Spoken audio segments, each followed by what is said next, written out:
What mistakes do people make when they first get promoted into a position of sales leadership? You see, I first asked myself this question by looking at my own personal career. And as I look back at my personal career and look at the time that I moved from sales contributor to sales leader, I evaluated 3 mistakes that I made that really delayed the growth and the progression of those that I would lead. And one of the questions that's often asked is, how do I become the best sales leader? How do I lead a team in a sales culture? How do I excel in my new role? And there's many ways to excel in your new role. However, there's 3 mistakes that you're definitely going to want to avoid as you transition from individual contributor to team leader. First, the first shift or mistake you're going to have to avoid is a mental shift.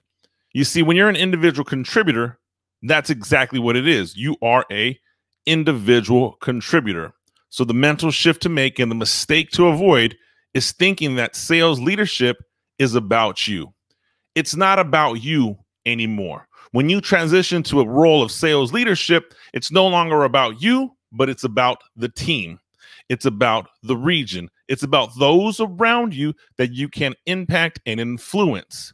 You see, you're really good at sales, which is why you got promoted into management. But you don't get into management to be about you. It's a selfless role. Very similar to how becoming a parent isn't about you anymore. It's about your children. Well, in that same capacity, when you move into sales leadership, it's no longer about you. It's no longer about your accolades, your skill set, your ability to sell, your impressive resume. All of that's irrelevant. It's about those around you that you can develop to the best version of themselves, which is why we move into sales leadership.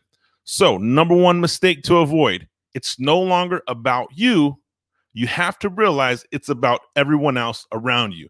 How can I make everyone else around me 10% better, 100% better? And if those around you don't have the capabilities to be 10 or 100% better, it's your job to recruit and build a team around you that can execute on those goals. So you see, it's no longer about you. No reason to be super sales rep. You can't be everywhere at once. So mental shift. It's not about you. It's about those around you. That's the first mistake to avoid. Don't think that sales leadership is about you.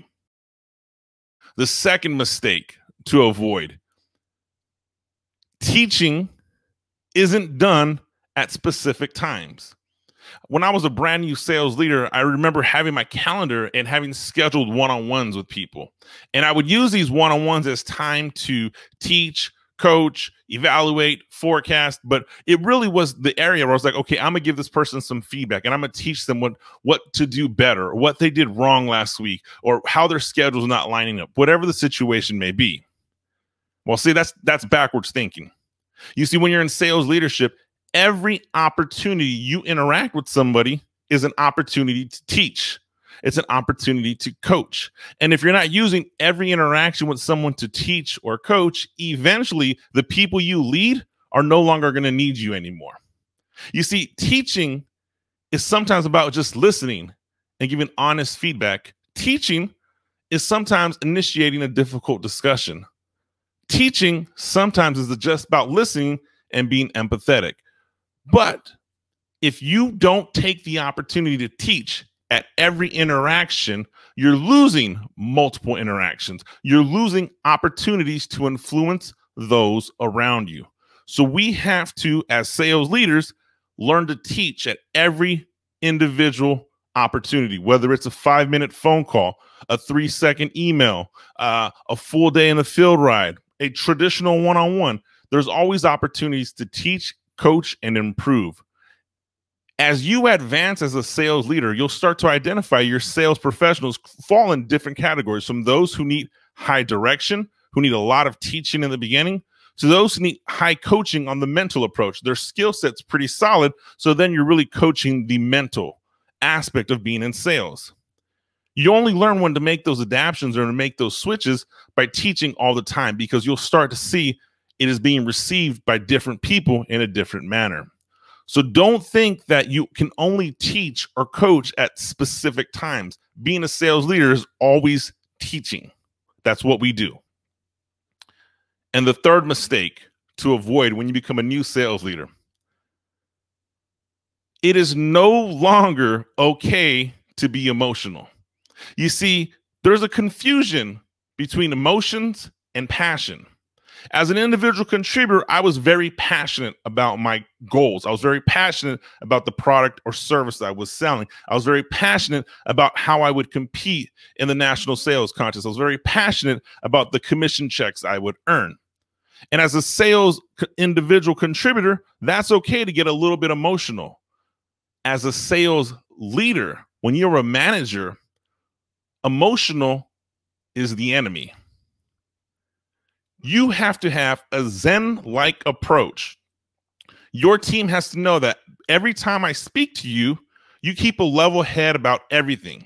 If you're the type of leader that gets emotional, when someone calls and is emotional and you get equally emotional with them, you're not providing any leadership. You're becoming a gossip buddy. When you're an emotional leader, you tend to manage off the cuff. You manage on the flavor of the month. You allow your emotions to influence your decision-making process. And this is very difficult as a new leader to separate the two. There's many times where I want to get emotional about something and I have to control my emotions and allow myself to become methodical, allow myself to become influential, allow myself to think before I react. So many times as a sales leader, I tell anyone who works in my organization who I'm managing or mentoring, there's a difference from responding and reacting. Sales individual contributors can react. Sales leaders cannot. You must respond and not react. So being an emotional leader isn't a positive quality trait you want to have. It's not a positive experience for those around you. People want to know that you never get too high when the emotions are high. You never get too low when the emotions are low. Now, just because I said don't be emotional doesn't mean to be ingenuine. The only way that you can truly build a deep relationship with your people is by expressing and displaying a level of vulnerability. When you express and display a level of vulnerability, your people will do the same, and that's how you grow together. However, emotions as a leader need to be in check. So those are the three mistakes that I wish I would have avoided as a new sales leader. One, mental mind shift. It's not about you. It's about the team. It's about the greater goal. It is not about you. Number two, teach at every opportunity. Teaching isn't at a set time. And number three, do not be an emotional leader. You can't grow. You can't get the best out of your people if you can't keep your emotions in check.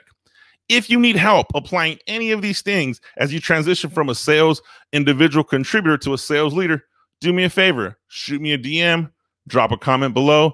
Last but not least, be sure to subscribe to the video blog, and I'll see you guys next week. Thanks so much for joining. I'm Anthony Garcia.